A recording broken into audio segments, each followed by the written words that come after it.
Saksakallan gunarnavasya Vande Guru Sri Charanaravindan.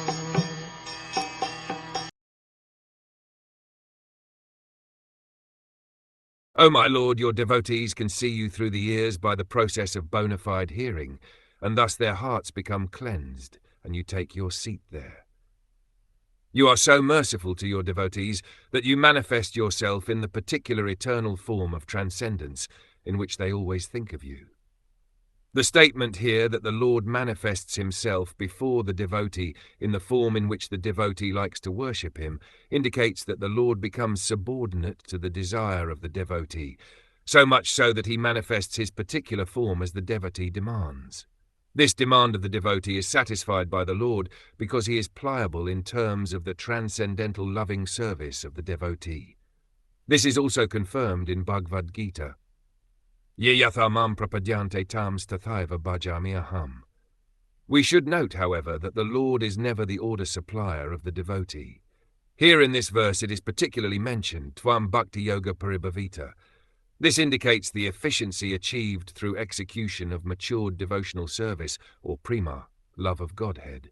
This state of prema is achieved by the gradual process of development from faith to love. On faith, one associates with bona fide devotees, and by such association one can become engaged in bona fide devotional service, which includes proper initiation and the execution of the primary devotional duties prescribed in the revealed scriptures. This is clearly indicated herein by the word Shrutekshita. The Shrutekshita path is to hear from bona fide devotees who are conversant with Vedic wisdom, free from mundane sentiment. By this bona fide hearing process, the neophyte devotee becomes cleansed of all material rubbish, and thus he becomes attached to one of the many transcendental forms of the Lord, as described in the Vedas. This attachment of the devotee to a particular form of the Lord is due to natural inclination.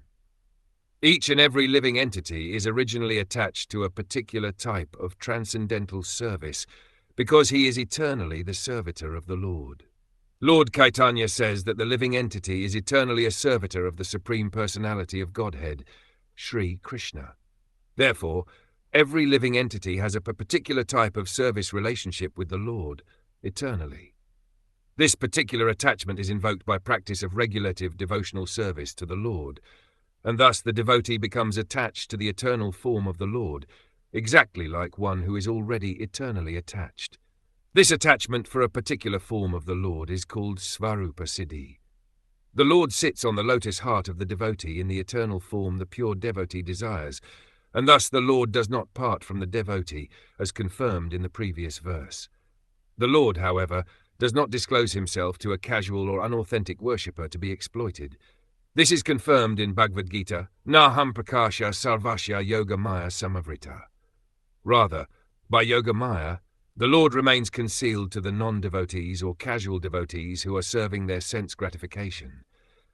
The Lord is never visible to the pseudo-devotees who worship the demigods in charge of universal affairs. The conclusion is the Lord cannot become the order supplier of a pseudo-devotee, but he is always prepared to respond to the desires of a pure, unconditional devotee who is free from all tinges of material infection.